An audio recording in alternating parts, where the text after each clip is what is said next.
From Washington, the McLaughlin Group, the American original. For over 3 decades, the sharpest minds, best sources, hardest talk. Issue 1, Barry's legacy. In a country as wealthy as the United States, every person should have access to high-quality health care that they can afford. That's something I'm proud of. I believe in. Saving the world economy from a Great Depression, that was pretty good. The work that we did to get the possible nuclear weapons that Iran was developing out of Iran, and doing so without going to war, is something I'm very proud of. And I think that I have been true to myself during this process. I don't. Sometimes I look back at what I said when I was running for office and what I'm saying today, and they match up. Asked about his legacy while visiting the United Kingdom, President Obama was confident, admitting some disappointments.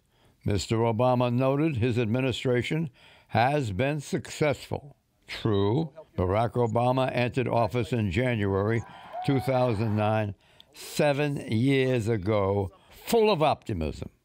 But it's clear that today's president is less idealistic and a little more gray. Rate Obama's presidency. John, there are 4 ratings variously for presidents: great, near great, average, and poor. I don't think, even though he did do a good job presiding over the recovery of the United States, economic recovery, it wasn't the robust recovery of Reagan or Clinton. A little louder. He's also got his Obamacare, which is an achievement, and I think his Iran agreement is achievement, but both those two are really subject to possible reversal.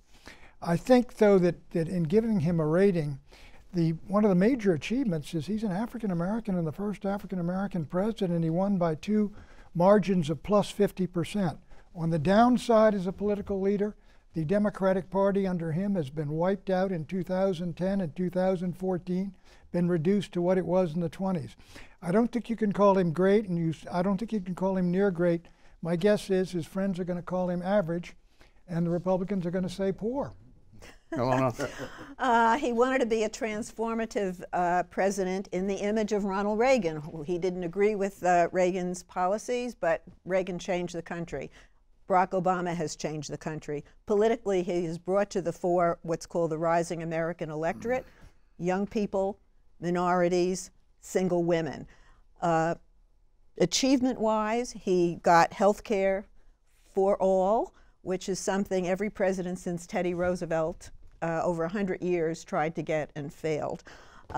His remaking of the financial markets, it's not perfect, but it does lessen the odds that we can fall into a Wall Street-made recession, which is what he inherited when he came in.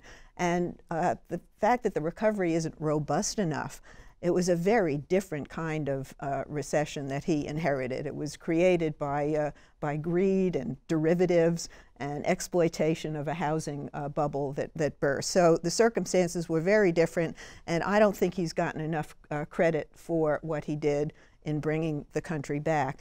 And you know, Barney Frank had a very funny bumper sticker after the financial meltdown. He said, "It would have sucked worse if it weren't for me." And I think that's kind of true. I mean, it's hard for the president to take full credit for bringing us back from that near depression, but I think I'm ready to give him full credit. Does President Obama have an exaggerated sense of his own accomplishment? Yeah, I think he really does. Look, I think the economy, that we talk a lot about the economic recovery. And to some degree, I think some of the Wall Street reforms were positive. I think a lot of them weren't. But I also think that in terms of you looking at the economy, the recovery in terms of the historical precedent, it's one of the slowest in American history. And that says something. I also think, you know, labor participation rates, that's a problem, that people are disengaging from the economy. You see a continuing lack of consumer confidence. On the same side, in terms of foreign policy, the Iran deal, I'm very skeptical of that. I think the Iranians are breaching it. They're going to do their ballistic missile research, and then they will break out. And it's never coming back, the sanctions, because the Europeans will never allow it, let alone China and Russia. On the positive note for the president, look, I think it is true that more people are engaged with American politics in minority communities and young people. They are moving to the left, I think, in a lot of ways. I think it's a wake-up call for Republicans to try and win them back. But broader participation is a positive thing in a democracy, and he gets credit for that. And then finally, I would just say that in the terms of moving the Democratic Party to the left, you see both Bernie and Hillary bring off that if you talk about the idea of transformation, he has achieved that. Well, well, just a moment, Clarence. I want to direct John. this to you, but I want to give body to the question. Oh, good. Please don't interrupt me. Oh, no, I with bated breath, I'm waiting your question here. No, I don't want any bated breath around it. Well, it's only slightly bated. Slightly bated breath? Yep. We'll have to have that examined. We'll send that out. Right. What about education, the environment, interracial relations, inequality, debt, space exploration, infrastructure, Got a notepad? What? I don't need a notepad. I can give security, my answers very briefly here. sports, arts, housing, energy, unemployment, the markets, happiness, moral values, trade, taxes versus regulations, job creation versus unemployment, innovation, I'm almost finished, criminality index, GDP, international confidence, the dollar, inflation. What about those areas? Well, congratulations. You finished your list before we finished the administration. I was a little worried about that. But as you can see already, reaction on rating President Obama falls down along party lines. What a surprise. This has been the pattern that we have seen in public reactions, and I expect it to continue. I think President Obama, if he doesn't deserve an A rating now, will deserve one in hindsight as we get farther away from the current status quo and get a chance to look back. But the reason why I say that is because, first of all, look, he came into office with two wars going on and a major recession, which is something that no president's ever had to come into office with before. Now he's got three wars going on. Yeah, well, it depends on how you look at it, doesn't it? I mean, he did get us out of Iraq, but now we're back in. With Iraq and Afghanistan. Let me ask you, Clarence, about economics. Let me ask you about I've only started the list, Pat. I've got to get to the rest of it. Well, let me ask you about economics, because the great driving force in this campaign is Donald Trump, what trade deals have done to the American worker. Bernie Sanders, they've been left out, they've been held back, no increase in real incomes. You got to put that in there in his economic package, his economic success. None of that started with Obama. No. All of those are the results of trends that have been going on since the 50s, Pat. You look at the divide between rich and poor. Who was it? Charles Murray a couple of years ago wrote a book in 2012 about this. And coming apart. We're still coming apart.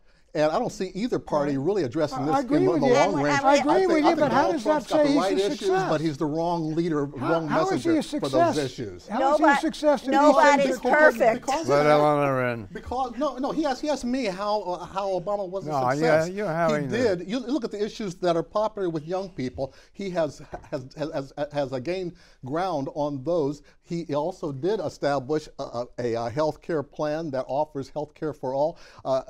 You could right down the line, the big problem I see isn't that he has an exaggerated view of his own achievement, but he hasn't sold himself well enough, as well as he should. Look, ever since the first administration, he doesn't toot his own horn enough for the achievements that he has made. Nobody's perfect, but he has moved the chess pieces in the right direction in a whole area of policies. And climate change, I think we look at the difference in terms of oil usage when he first came into office and the rise of solar energy and alternative sources. And I think we can't let this discussion go by without mentioning that a Congress controlled by Republicans willfully gave him zero cooperation. We should have had a massive infrastructure spending, which would have helped with a lot of those economic issues you just raised. Let me concede your point. There's no doubt about it. There's been obstruction and the rest of them. But the point is he hadn't succeeded. His party's been wiped out. He personally, politically, has done extremely well. He's at 50% after 7 years. Very good. The Democratic Party is back to 1928. The party's been wiped out because of gerrymandered elections and midterm elections when people don't show up. And wait till November, Pat. The Democrats are coming back. I need my second turn. Thanks to Mr. Trump. I think. All right. control yourself, will you? I mean, there's plenty of time for here. The boy is for desperate. everybody. Now, you want to make a small point? Yes, sir. Very briefly. I think you look at the federal level, but the state level, Democrats have been annihilated. I think that's where conservatives have that opportunity on economic issues to talk about. The president coming in with the transformational, the idea of hope and change. Eleanor mentions Congress not dealing with him. There have been some very ridiculous comments from Republicans in Congress. But I would say manifestly, one of the problems is that this president has not in a significant, tangible sense, beyond the PR, beyond the anecdotes on television, reached out to Republicans. That's what you hear on the Hill behind the scenes with them. Republicans have been so cooperative in well, reaching but he's out to the him, president. I mean, nobody believes but that, also Tom. the entitlement reform. We haven't had serious How did entitlement Reagan reform, and that's work critical. with a Democratic Congress Right. and get all the great things done he got done? Because Gingrich. he had no choice. It was a majority No, Democratic also Congress. because Tip O'Neill could deliver Democrats. Tip O'Neill The helped us on Republican, Contra excuse aid. me, the Right. Republicans cannot deliver their votes. Paul Ryan has been unable to get a budget because the these are Freedom Caucus excuses, won't give Eleanor. him the votes. These are excuses. The Look, reason Tip for No, the they're reasons reality, Democrats Pat. wanted this ad Reality. Tip O'Neill did nothing to help Reagan get those tax cuts, or Reagan to get his MX missile, or Reagan to get aid to the Contras. Nothing.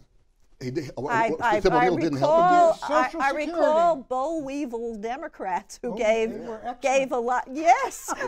That's right. Exit question. Who deserves the most credit for saving the world economy from a second Great Depression? Barack Obama or Ben Bernanke? I think they both do. I think that a lot of the things they did in 2008, 2009, some of which Republican Party opposed, I think they basically rescued the American economy. I think the United States, to a great degree, rescued the world economy. But again, he's had 8 straight years, and not once has he gotten up to 3% growth. So it is not a robust recovery. At least it's a recovery. Barney Frank was right. Barney Frank was right. It would have sucked worse. Right, right. With unemployment going from 10% to 5%, with jobs being created for, I think, 71 months in a row, you can't call that a failure. I agree, though. We do have You still can't have call income that a inequality. failure. Some people are their lives are improving faster than others, and it goes right along the lines of the high school diploma. Those homes that do have something more than a high school American diploma test doing better than scores, others, and that's why Donald Trump is doing as well as he is. American test scores have plummeted under Barack Obama Depends on what across the board. school system. Some systems are doing better than they were before, but that's a real broad topic, and schools are local. You know, this is really not a federal program. They share credit for that, and yes, it's positive, but there are major structural problems with the economy, and the deficit, which the CBO says will go up in 2017, and the debt is a critical concern for my generation. He's doubled the national debt. So they say. He's doubled the national debt. So they say, but if you're not a deficit hawk, it doesn't bother you as much as the current unemployment that's going on. Well, when and interest the current rates lack start of spiraling, development we got in a problem. neighborhoods with high unemployment. Right. The deficit poor has will fallen have lives. faster in the last several years than any time since after Yeah. World War II. So, Because you know, the deficit- numbers don't lie. Good The point. deficit was at Mount Everest, and it has fallen somewhat. Right. Well, no, but it's going to spiral again because we haven't reformed entitlements. This is the math. But that was one of those recovery aids that you were complimenting a moment ago, which was getting money into the economy. That's what Obama's what economic surge did. Yeah. A financial surge. Well, who deserves the most credit? Well, you asking me that? Bernanke or? No, or, Pat's right. Douglas? They both do. I mean, a problem as complicated as the economy, anything you do in a positive sense is going to help. I think people who want to dismantle the Fed, they don't really understand What do you- how. Yeah, but What do you think? Bernanke was the president's appointment. So in the end, this goes on the positive ledger of the president, however much you want to dilute the What credit. does the doctor think? I think the Federal Reserve and the Secretary of the Treasury prevented the Great Recession. Let's hear it for Alexander Hamilton. And so the president was kind of irrelevant.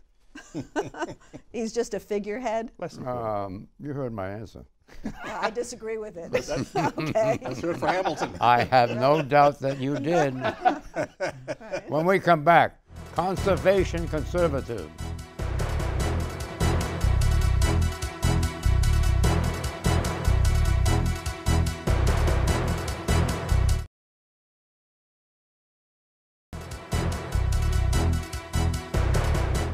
Issue 2, Legacy of a Lady.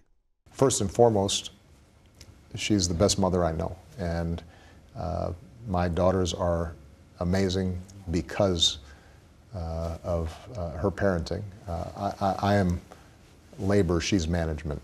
An emphasis on girls' education and making sure that our policies are aligned with the basic wisdom that countries that do not educate their girls and treat women well will fall behind. President Obama spoke fondly of his wife, Michelle Obama. The First Lady, Mr. Obama says, has been a remarkable leader on efforts to reduce childhood obesity and promote female rights around the world. In the McLaughlin Group November the 6th, 2015 episode, we discussed Mrs. Obama's willingness to advocate on the global stage, including in nations governed by Islamic law. These efforts and their attached controversies have won Mrs. Obama the respect of many. Still, not everyone will recall Mrs. Obama's time as First Lady with fondness. Namely, some conservatives lament what they described as Mrs. Obama's nanny statism. Question is, here's a good record. I ask you, Eleanor. Yes, an unequivocal yes. And I also want to point out in the last segment when I gave President Obama credit for appointing Ben Bernanke, that was actually President Bush's appointment. So we can spread the credit around for saving the country even further. Michelle Obama has gone through 8 years without a whiff of scandal, with maintaining high approval ratings. She is an inspirational figure, and her husband is exactly right when he talked about her parenting, and especially in terms of parenting of girls and how she has extended that around the world and in this country. I mean, she holds days where she has college signing days, treating it academics as though they were the latest sports phenomenon. And her attitudes about obesity and eating healthful food and having an organic garden on the grounds of the White House. I mean, it's all positive, and it's not trivial. These are major issues that affect public health. Yeah, look, I think in terms of the broader record, I had the pleasure of actually meeting First Lady in 2004. I was a Democrat before. In October 2004, I decided I was actually a Republican. Are you mumbling now? Irrelevant. Anyway, I think the first. Donald Trump, you passed I think the First Lady has, she has stood up. You especially think about women's rights and also nutrition issues. As much as some conservatives don't like that because they say it's nanny statism, I tend to think conservatives should be worried about having to pay for a subsidized healthcare system with obesity. And so we should be in favor of that. I also think if you look at how the First Lady has conducted herself with her 2 daughters, under a lot of pressure, I have to say, the threats, for example, that the First Lady get in terms of unpleasant people, that is not an easy thing to go through. And so I think she has acquitted herself and through her position as the First Lady of the United States very positively. And at the policy level, I disagree with her, but as a First Lady, good. I'm reminded of Pat's old boss, Richard Nixon, and who said, he complimented his wife, Pat, who also ran, as he put it. This is what happens with First Ladies until now, or maybe with First Men now with this year's election. But the fact is she's been a very effective role model, really. I think that's what's more important than nanny statism. The fact is that she has been a very good role model who, believe me, people from the community she came from are very proud of her. And I think across the country, people can look with pride upon her as a representative of American values and for showing how outside of government programs, individual people organizing just kids and adults in their own communities can do a lot to improve the country. Good point.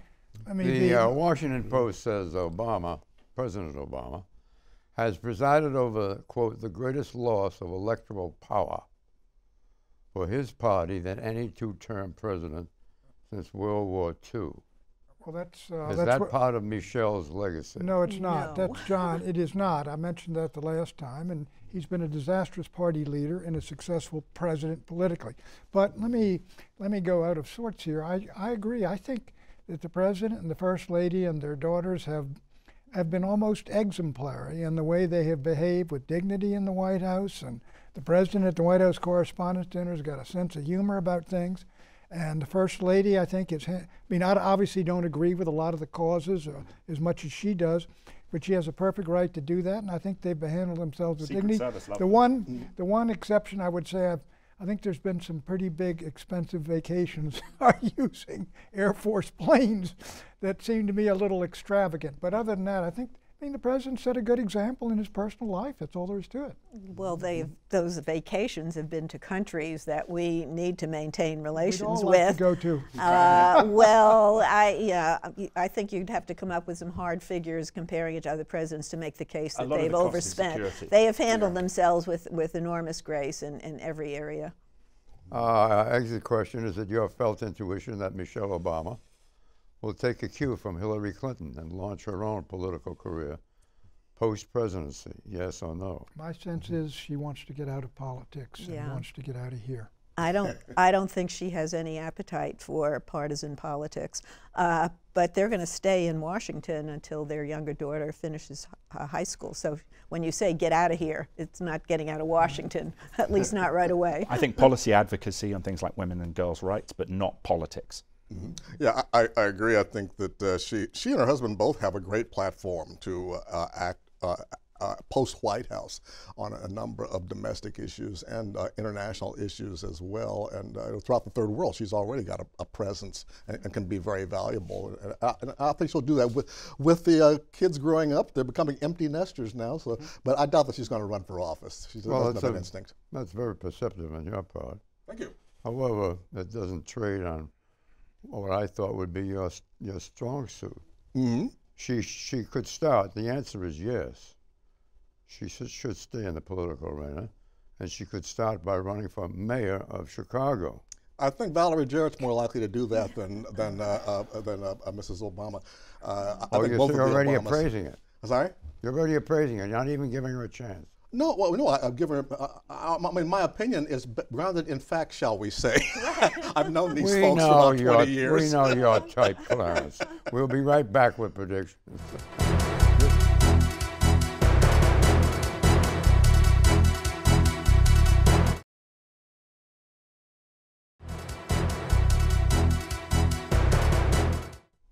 Predictions, Pat. John, I think the British will elect not to depart from the European Union. The race has been sort of divided a bit. I think Barack Obama going over there and arguing against Brexit may have helped turn the tide in favor of staying in the EU. Legislation to change marijuana from a Class 1 drug, which is right up there along with heroin, will pass and reclassify marijuana so that federal law is no longer in conflict with state law, where marijuana is increasingly legal and saleable in various states. Yeah, the government of Iraq will increasingly face very visible pressure from the Iranians in the coming weeks. Conditional prediction: if Hillary Clinton wins, Judge Garland will be confirmed in the lame duck session. I predict Saudi Arabia's Vision 2030 plan to wean its economy off dependence on oil will be like the millennial goals, laudable intentions, but the results will be far short of the vision. Bye-bye.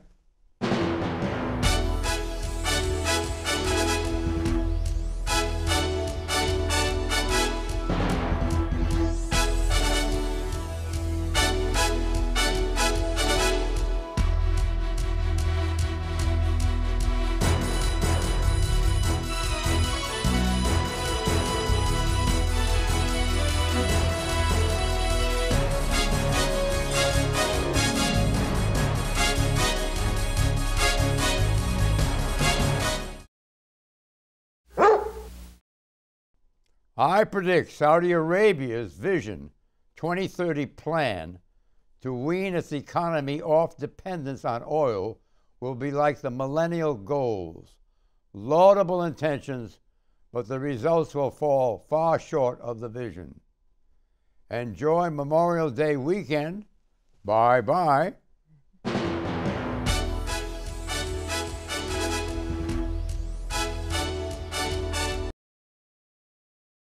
Issue 3, conservation Conservatives. Stop this addiction! Global warming divides American opinion.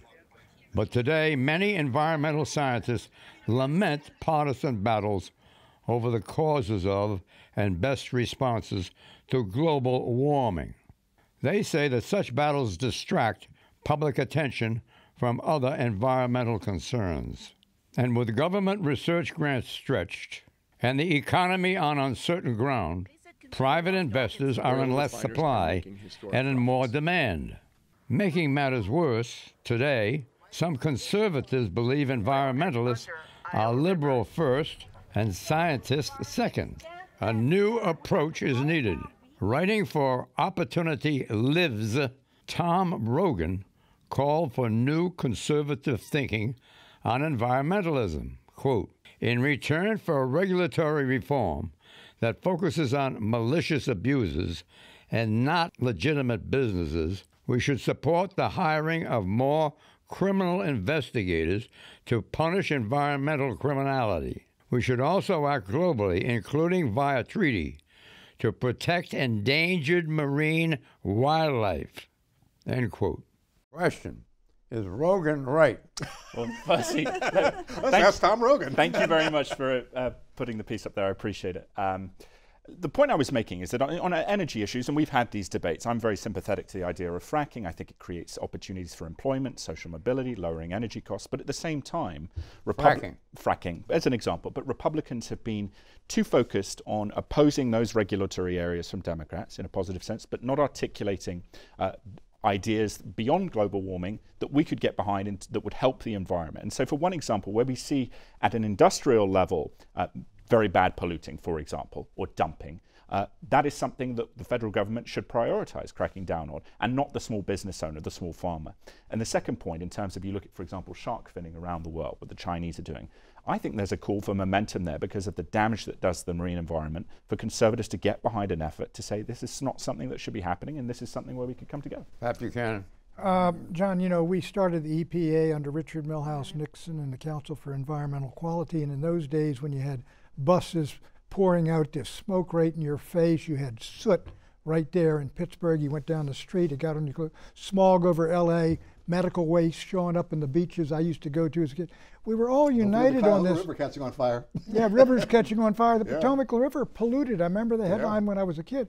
We all agreed, look, this is a mess and we got to clean it up. We may have disagreed on how fast and which ones go first. But then you get into this issue of global warming and environmentalism, if you will, as an ideology and a virtual political religion. And this is where you run into the traditionalist conservatives say, wait a minute, we don't believe your case is proven. Right. And then they say, we're going to shut you up. It's not an ideology and it's not a religion. It's a clash with the business interests that are supporting fossil fuels, and it's an economy, and actually a worldwide economy, that's moving away from fossil fuels to alternative ways of keeping us warm and air conditioning and doing everything else. And so this is business interests, and while I applaud the fact that you have caught on to the fact that your generation cares about these issues, and these issues have taken on new dimensions since the old days of the soot and the medical devices on the beach. So I think there's political opportunity for everybody here, and I don't think you can. Your article argues that you should return regulation to the states. That never works because the business interests overwhelm the environmental interests in the states as well, which is why the federal government has to step in the first place in every issue. What explains the decline of environmentalism? It's not declined at all. It's on the rise. Well, one thing I've seen, though, is there was a time when conservatives believed in conservation. Right. When it became environmentalism, it seemed like it became more ideological or something. We started seeing more of an ideological divide. But I'm very happy that you are reviving the notion that conservatives do believe in conservation. If there are disagreements on global warming, there are other areas of possible compromise. The question I asked was, what explains the decline of environmentalism? It's become an ideology. That's the reason. It's perceived as that, as a cause a cause of the left, Yeah. and they want more. They want to transfer wealth to government and then transfer it from governments to international institutions. That's dressing the issue up in a pretty package. It's basically a clash with business interests. Some people are making money I'm not at IBM. But both No, sides, but- both sides do use propaganda to their benefit, and we find that the extremists on both sides shout out those in the middle. I think on the right and the left, there are many people who want to work together to conserve the environment, to try to be more fuel efficient, et cetera. But you got to find ground on which you agree that this is a grave problem, and we all. But we don't even agree on that. Well, The decline in environmentalism. The decline of environmentalism, take note, is as strong among 18 to 29-year-olds as among seniors per Gallup. The main reason is that environmental policies and practices are now the norm. What do you think of that? In my life, everybody recycles. People are worried about water, especially on the West Coast. I mean, I don't see any decline in interest in saving the planet, and I think it's strongest among young people. It was a brilliant answer, but nobody heard it. Well, it's okay. Will the environment be Right. a quick answer to this? Yes or no? Will the environment be a major issue in the 2016 presidential campaign? Yes or no? No. Yes. Yes in the Democratic primaries, no on Republican. Not yet. The answer is yes.